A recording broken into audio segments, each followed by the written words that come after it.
नमस्कार, मैं हूं मृत्युंजय कुमार झा और हमारा खास शो जागरूकता से बचेगी जान। जी हां, हम बात कर रहे हैं सड़क दुर्घटना की कि क्या सड़क दुर्घटना में नई जागरूकता से जान बच पाएगी।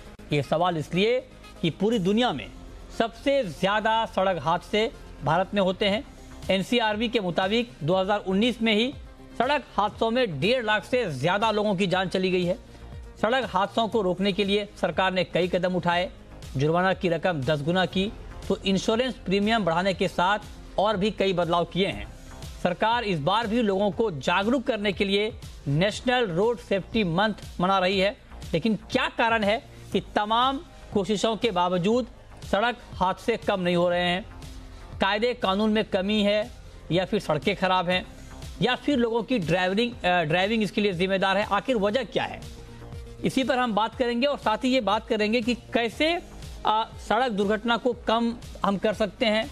हमारे स्तर पे, हमारे और आपके लेवल पे किस तरह का अलर्टनेस होना चाहिए और कैसे हम इसमें एक महत्वपूर्ण भूमिका अदा कर सकते हैं। इन तमाम मुद्दों पर आज हम चर्चा करेंगे, लेकिन उससे पहले देखिए ये खास रिपोर्ट।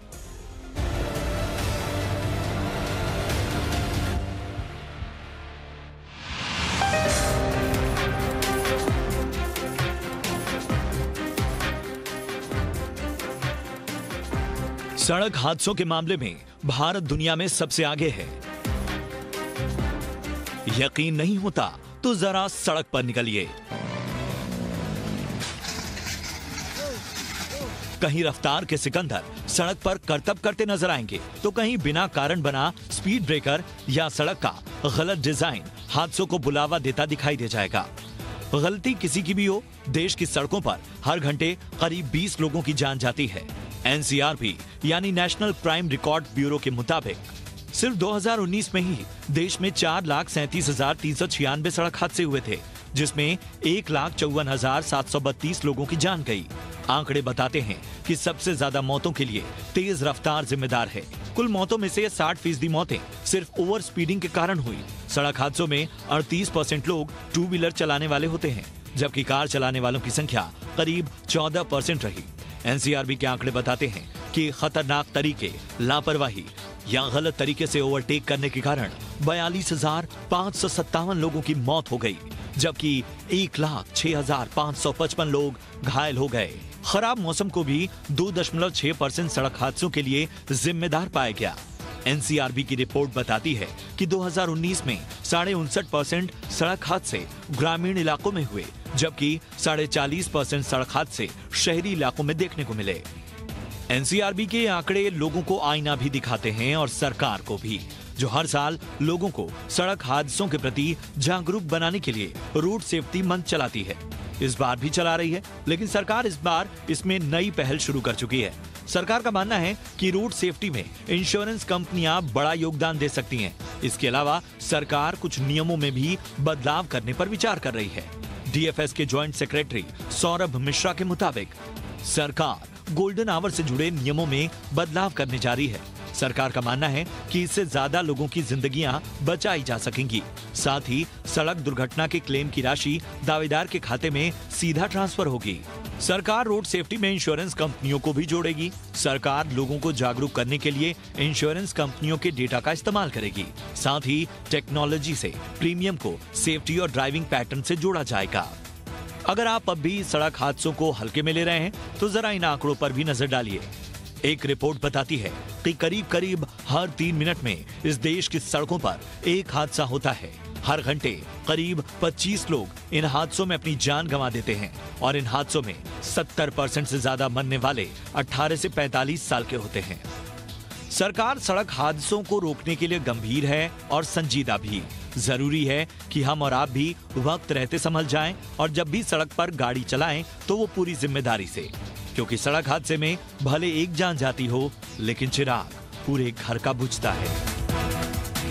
ब्यूरो रिपोर्ट, जी मीडिया। तो इस रिपोर्ट के जरिए हमने आपको बताने की कोशिश की कि सड़क दुर्घटना के ये आंकड़े कितने डराने वाले हैं। और डराने वाले इसलिए कि अगर एक भी जान जा रही है तो निश्चित तौर पर चिंता की बात है। तो कैसे हम इसको रोक सकते हैं, इसी पर हम चर्चा करेंगे।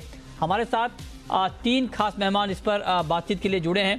हमारे साथ हैं डॉक्टर PS पसरीचा साहब, पूर्व DGP महाराष्ट्र के, और रोड ट्रैफिक के ऊपर इन्होंने बहुत लंबा काम किया है, बहुत लंबा अनुभव है इनका। हमारे साथ हैं मालती जसवाल जी, एडवाइज़र हैं नेशनल हेल्थ अथॉरिटी की, और साथ ही हमारे साथ डॉक्टर मनोज कुमार हैं, senior consultant max health care के। आप तीनों का बहुत बहुत स्वागत है इस खास चर्चा में। मेरा सबसे पहला सवाल डॉक्टर PS पसरीचा जी आपसे होगा। चूंकि आपने ट्रैफिक के ऊपर बहुत काम किया है, देश में ही नहीं विदेशों में भी, सिंगापुर में आपने बहुत काम किया है। मैं सर आपसे जानना चाहता हूं कि ये आंकड़े अपने आप में बहुत चौंकाने वाले हैं, डराने वाले हैं। सालाना करीब 1.5 लाख लोगों की जान चली जाती है सड़क दुर्घटना में। आप सबसे बड़ी वजह क्या मानते हैं? ये जो रोड एक्सीडेंट की खबरें हम देखते हैं, सुनते हैं, इसके पीछे आप सबसे बड़ी वजह क्या मानते हैं सर? देखिए, पहले तो सबको समझना चाहिए कि road accidents do not happen, they are caused. ये जो लगता है कि हो गया मेरे साथ, ऐसा नहीं होता। उसकी जो जिम्मेदारी है हमारे पर ही है। 3 चीजें हैं, मैन, रोड, एनवायरनमेंट। या तो आदमी जिम्मेदार है, ड्राइवर अच्छा नहीं है, उससे गलतियां हुई हैं, या सड़क वगैरह की कंडीशन वगैरह बराबर नहीं है, या जो एनवायरनमेंट है, कहीं बर्फ है, कभी भीगी सड़क है वगैरह वगैरह, उस टाइप की है। और हाईवेज पे जो कारण है वो अलग हैं, और सिटीज के, मेट्रोपॉलिटन सिटीज में बड़े बड़े शहरों के अलग हैं।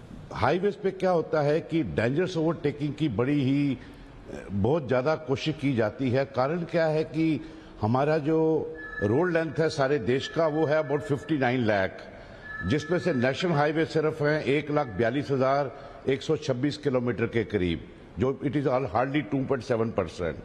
जबकि गाड़ियां इतनी बढ़ती गई, 1951 में 3 लाख थी, आज 30 करोड़ के ऊपर है। दैट मीन 1000 गुना ज्यादा गाड़ियां बढ़ गई हैं।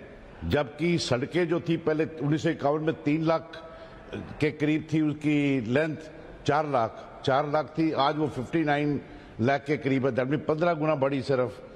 तो ये बड़ी चीजों करके भी हाईवेज पे क्या है कि कई जगह पे डेंजरस ओवरटेकिंग है, कई जगह पे जो ट्रैक्टर, ट्रॉलीज, ये बुलक कार्ट, बैलगाड़ियां वगैरह, कोई वो रिफ्लेक्टिव कुछ भी नहीं लगाया हुआ पीछे, और रात के टाइम पे एक्सीडेंट की जो प्रोबेबिलिटी है 8 गुना बढ़ जाती है। तो कई बार वो रात को दिखता नहीं है, जब सामने से गाड़ी आ रही होती है, आपकी आंखें चुधिया जाती है डॉक्टर ड्राइवर की, और वो किसी बैलगाड़ी या ट्रैक्टर ट्रॉली गन्ने वगैरह के लिए हुए है वगैरह को उनको टक्कर मार देती है। जो कई जगह पे पैसे बचाने के चक्कर में जो सड़क है उसकी चौड़ाई ज्यादा है, लेकिन जब वो कलवर्ट आता है या ब्रिज आता है उसकी चौड़ाई कम है, तो रात के टाइम पे 4 लेन एकदम 1 लेन या 2 लेन हो रही हैं, तो उसमें करके बड़े बड़े एक्सीडेंट होते गए हैं। तो इस टाइप की चीजें जो हैं, या जो कोई रास्ता कोई खुदा है लेकिन वहां पे प्रिकॉशन नहीं ली गई, इस टाइप की चीजें हैं। और लेकिन जो शहरों में है वहां पे ज्यादातर है जंपिंग सिग्नल है या रिबन डेवलपमेंट है, जैसे स्लम्स वगैरह, फुटपाथ पे हॉकर वाकर, वही रास्ते हैं सब में। तो वहां पे या मोबाइल का यूज करना, लेन कटिंग, पार्किंग, उस टाइप के कारण हैं। और एक चीज बड़ी हमारी है कि जो नेशनल हाईवे जो हमारे हैं तो सिर्फ 2.7% सारी रोड्स के, hardly 1,42,000 as I told you. लेकिन वो भी, उनकी भी चौड़ाई जो है अभी ज्यादा अपग्रेडेशन चालू है। पिछले 4-5-6 साल में गडकरी साहब ने वाकई ही उस पर काफी इंटरेस्ट लिया है, उसमें कोई शक नहीं है। अच्छा। लेकिन उसके करके जो, हाँ बोलिए। जी आप बोल रहे थे कुछ? नहीं सर, आप कंटिन्यू करें। और ज्यादातर जो रास्ते हैं, ज्यादातर जो रास्ते हैं वो शहरों के अंदर से ही जाते हैं। अच्छा। बाईपास वगैरह नहीं है, फ्लाईओवर वगैरह बड़े कम है, पादचारियों के लिए क्रॉसिंग नहीं है, तो उसी रोड पे सब मिक्स ट्रैफिक हो जाता है बड़ी बुरी तरह, जिससे भी काफी एक्सीडेंट्स होते हैं। रात को 8 गुना बढ़ जाते हैं। और बच्चों जो 9 से 14 साल की 9 से 14 साल की उम्र के, और जो ड्राइवर हैं 19 साल से 35 साल की उम्र के, ये सबसे ज्यादा वनरेबल हैं। हाँ, ये आपने बहुत ही आंकड़ों के जरिए और अपने अनुभव के आधार पर ये बताया कि आखिर क्यों इस तरह के हादसे होते हैं और ये दुर्घटना क्यों बढ़ जाती है, ये आपने डिटेल में बताया। लेकिन अब मालती मैम, मैं आपसे जानना चाहता हूँ, चूँकि आप एडवाइज़र हैं नेशनल हेल्थ अथॉरिटी की। अब आप बताएं मैम कि चूँकि अगर मान लीजिए दुर्घटना जब होती है तो उसके बाद सबसे ज़्यादा ज़रूरी है कि वक्त पे ट्रीटमेंट शुरू हो जाए, तो ताकि ज़्यादा से ज़्यादा लोगों की जान बचाई जा सके। इसके लिए अब आप लोग क्या कर रही हैं ताकि अगर इस तरह के हादसे होते हैं तो प्रॉम्प्ट एक्शन लिया जाए और लोगों की जान बचाने की पूरी से पूरी कोशिश की जाए? जी, thank you for the question. ऐसा है कि जैसा एक्सीडेंट होने के बाद एक गोल्डन आवर माना जाता है, which is usually the first 1 hour, जब एक्सीडेंट विक्टिम को हॉस्पिटल पहुंचाया जाए और उसको तुरंत मेडिकल अटेंशन मिले। जी, गोल्डन आवर के लिए बहुत जरूरी है, 2-3 चीजें बहुत जरूरी हैं। नंबर 1 कि एम्बुलेंस का होना, इंफॉर्मेशन का हॉस्पिटल का पास में होना, और बहुत ज्यादा जरूरी है कि कोई उस विक्टिम को लेकर भी जाए हॉस्पिटल। पहले की टाइम में हमने देखा है कि लोग रिलक्टेंट होते थे, क्योंकि हॉस्पिटल में मेडिकल लीगल केस बनेगा, तो people were reluctant to take the patient, the victim to the hospital. But अभी क्या है कि गुड समैरिटन एक्ट के दौरान अब ये झंझट छूट गया है। So now that hurdle has been crossed over. The second hurdle that is yet to be crossed over fully is कि hospitals are reluctant to take a patient, because उनको होता है कि पेमेंट कौन देगा, एक्सीडेंट के एक्सपेंसेस कौन देगा। तो उसके लिए ये गवर्नमेंट ऑफ इंडिया की जो मोटर व्हीकल एक्ट में अभी प्रोविजन बनाया जा रहा है, एक स्कीम का, कैशलेस ट्रीटमेंट की जो स्कीम होगी, जो सभी विक्टिम्स को एक रोड एक्सीडेंट के दौरान, उसके तुरंत बाद उनको वहां पे हॉस्पिटल में फ्री ट्रीटमेंट के लिए बनाई जा रही है। उस स्कीम को इम्प्लीमेंट करने के लिए नेशनल हेल्थ एजेंसी के नेशनल हेल्थ अथॉरिटी को रोप इन करा गया है। और क्योंकि हम लोगों का जो नेशनल हेल्थ अथॉरिटी है, वो जैसा कि आप जानते होंगे कि हम आयुष्मान भारत प्रधानमंत्री जन आरोग्य योजना को इम्प्लीमेंट कर रहे हैं। It is a pan India scheme. सभी हमारे पास 25,000 से ज्यादा हॉस्पिटल जुड़े हुए हैं, ऑल इंडिया नेटवर्क है, हमारा IT प्लेटफॉर्म है। तो ये सब के चलते हुए और उस प्लेटफॉर्म के थ्रू हमें एम्बुलेंस को कनेक्ट करना, इमरजेंसी रिस्पांस सिस्टम को कनेक्ट करना, कौन सा हॉस्पिटल सबसे नजदीक है, GPS के थ्रू ट्रैक करना, तो ये सब संभव हो पाएगा। सो इस पूरे प्रोविजन में जो सबसे ज्यादा एफर्ट है कि जान कैसे बचाई जाए, डेथ डिसेबिलिटी को कैसे सेव करा जाए, और उसके लिए तुरंत डॉक्टर के पास, तुरंत हॉस्पिटल ले जाना जरूरी है।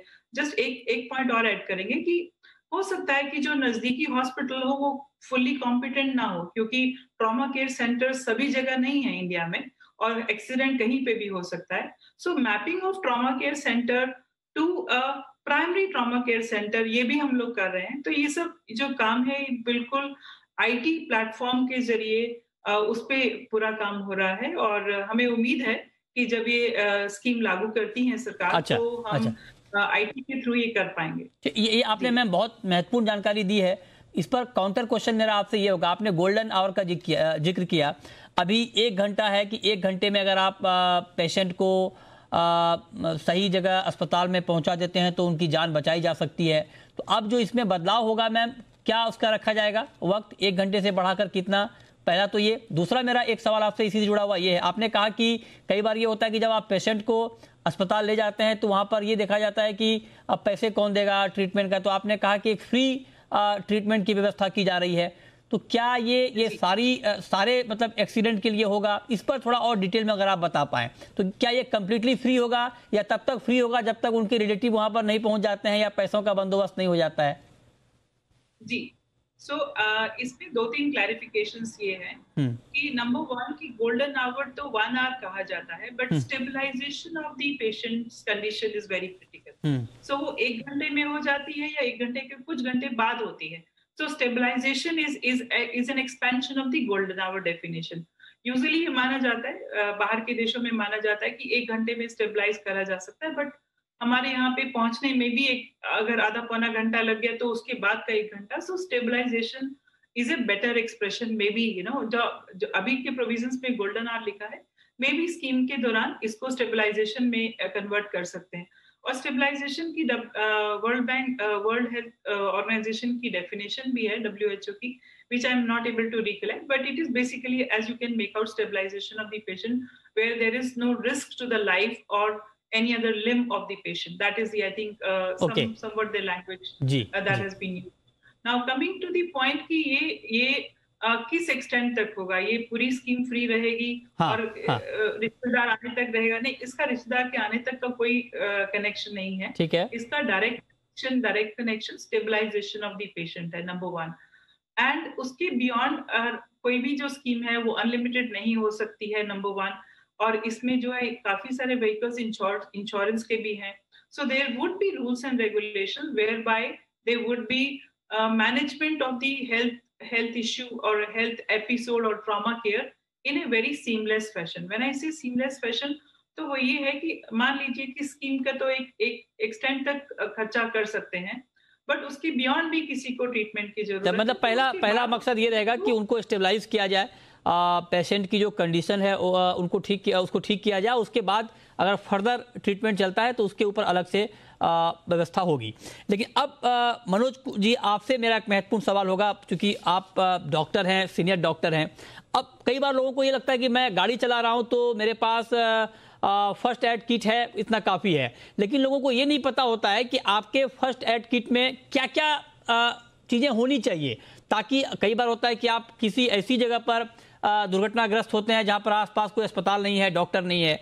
तो आप जरा एक डॉक्टर की हैसियत से ये बता पाएं सर, अगर हमारे दर्शकों को, कि आपकी जो फर्स्ट एड किट होती है उसमें क्या क्या जरूरी चीजें होनी चाहिए। जी मृत्युंजय जी, सबसे पहले तो आपने जो आंकड़े दिए वो बिल्कुल डराने वाले आंकड़े हैं, और सिंपल वर्ड्स में आप कहें तो यहाँ हर 1 मिनट में एक एक्सीडेंट होता है, हर 3.7 मिनट में एक जान जाती है रोड ट्रैफिक एक्सीडेंट से। अब इसके लिए तैयारी कैसे की जाए, इसमें जो है एक एविडेंस बेस्ड इंटरवेंशन की ज़रूरत है। जैसा कि मिस्टर पसरीचा साहब ने भी बताया कि 3 फैक्टर्स इसमें इन्वॉल्व होते हैं कोई भी एक्सीडेंट में। आप देखिए, जो हमारे सबसे पहले तो हम लोग जो हरकतें गाड़ी में बैठ के ड्यूरिंग ड्राइविंग करते हैं उसमें चेंज लाना होगा। जैसे आप देखिए, मोबाइल जो है, यूज ऑफ मोबाइल, सर उस पे आएंगे मनोज जी। एक्सीडेंट जी, आपने सर ठीक कहा कि जो आपकी आदतें हैं वो बदलनी पड़ेगी, लेकिन सर आप चूंकि एक्सपर्टीज है आपकी, आप जरा अगर सर उन चीजों का नाम बता पाएं कि फर्स्ट एड किट में क्या क्या सामग्री आपके पास होनी चाहिए आपके साथ जब आप ड्राइविंग कर रहे हैं। देखिए, फर्स्ट एड जो आप किट बना के या रेडीमेड किट जो गाड़ियों में होता है, उसमें क्या होता है, एक बैंडेज होता है, कुछ गॉज पीसेज होते हैं और थोड़े से एंटीसेप्टिक्स के बोतल्स होते हैं। ये पर्याप्त नहीं है। मैं यही कहना चाह रहा हूँ, जब हाईवे पर एक्सीडेंट होती है तो उसमें जो इंजरी होती है वो बड़ी ही फेटल होती है, और इंजरी में लिम साल्वेज करने के लिए, जैसे फ्रैक्चर है, फ्रैक्चर के लिए आपको स्लिंग की ज़रूरत होती है। तो जैसे डॉक्टर साहब ने भी बताया था कि उसके लिए एक इमरजेंसी एम्बुलेंस सर्विस जो जल्दी से जल्दी वहाँ पहुँच सके। अब जैसे छोटे मोटे अगर चोट हैं या आपको ऐसा लग रहा है कि कोई ब्लीडिंग है, तो वहाँ पे आप प्रेशर डाल के, प्रेशर बैंडेज करके, उसको गॉज पिस से पैक करके आप टेम्पोरली ब्लीडिंग को कंट्रोल कर सकते हैं। इसी तरीके से अगर हेड इंजरी है, हेड इंजरी में आप क्या कर सकते हैं, कुछ भी नहीं कर सकते। फर्स्ट एड तो सिर्फ उसमें इतनी ही चीज़ें होती हैं, जो भी रेडीमेड है या जो लोग लेके चलते हैं उसमें क्या है कि छोटे मोटे अगर ब्लीडिंग हो तो उसको आप टूर्निकेट के सहारे बांध दीजिए।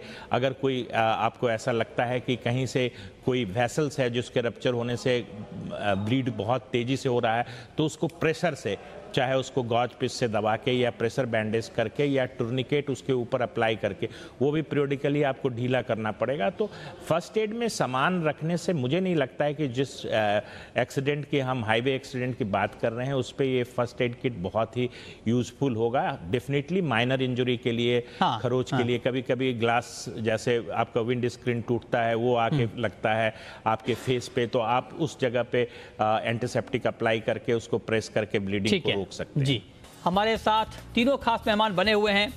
अब डॉक्टर PS पसरीचा जी, मैं सर आपसे एक चीज जानना चाहता हूं, चूंकि आपका बहुत लंबा अनुभव है देश के अंदर भी काम करने का और आपने विदेश में भी काम किया है।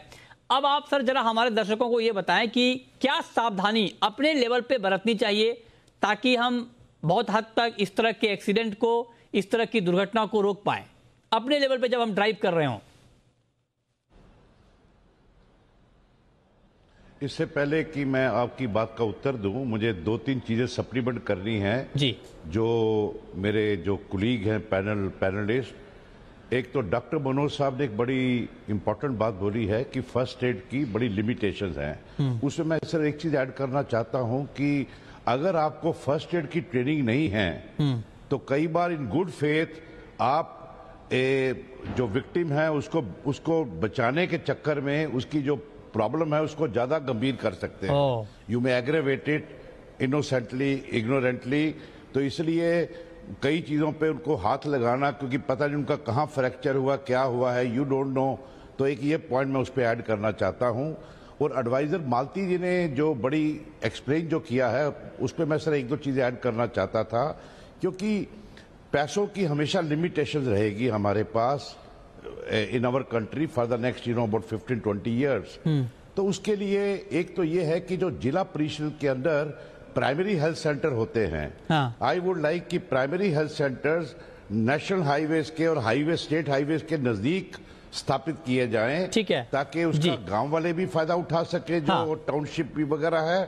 प्लस आल्सो हाईवे में अगर कुछ इश्यू हुआ तो वो एकदम वहां पे जा सकता है। तो आपके पैसे काफी बच जाएंगे, क्योंकि ट्रॉमा केयर फैसिलिटी सब जगह नहीं दी जा सकती, बड़ी महंगी पड़ती है। और उसके ऊपर एक और पॉइंट मैं ये बोलना चाहता था कि जो इंश्योरेंस स्कीम जो है उसमें थर्ड पार्टी के जो कंपोनेंट है थोड़ा सा बढ़ा के एक कॉर्पस, नेशनल कॉर्पस होना चाहिए, जिससे जब किसी विक्टिम को उसको फायदा दे सके, उसका वो कर सके। जी, ये मैं 2 चीजें बड़ी इंपॉर्टेंट बताना चाहता था। ठीक है सर।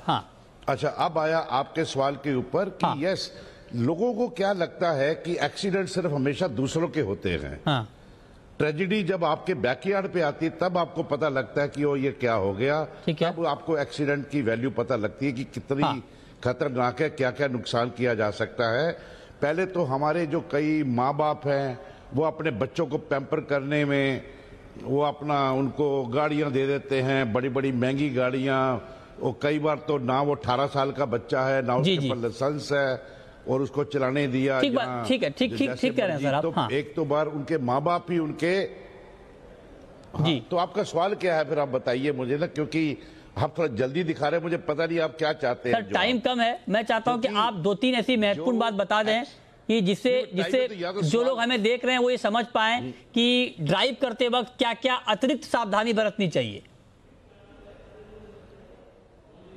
सबसे इंपॉर्टेंट बात है, हर आदमी को ये फील होना चाहिए एक्सीडेंट किसी के भी साथ हो सकता है। Exactly. You are not producing a driver, you should not produce a killer, you have to produce a driver. तो उसको उसकी ड्राइवर की जो इंपॉर्टेंस है बहुत होनी चाहिए, और जो डिसिप्लिन है, जैसे हेलमेट का यूज है, जैसे गाड़ी चलाते हुए मोबाइल फोन इस्तेमाल ना करना, या अगर स्किडिंग वगैरह है तो अपनी स्पीड वगैरह नहीं करें। जो आजकल ये बच्चों में जो लहर आ रही है, 2-2, 3-3 मोटरसाइकिल एक दूसरे के साथ रेसिंग करते हुए, कारें जो हैं हाईवे पे, एक्सप्रेस हाईवे पे रेसिंग करते हुए जा रही हैं, वो हो।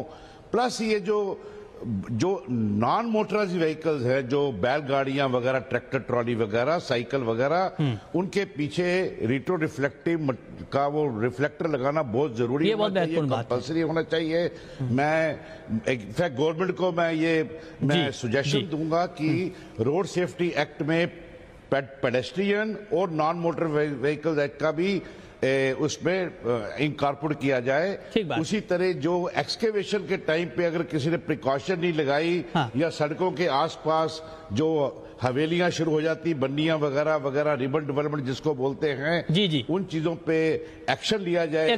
ये बहुत ही महत्वपूर्ण सुझाव है आपका।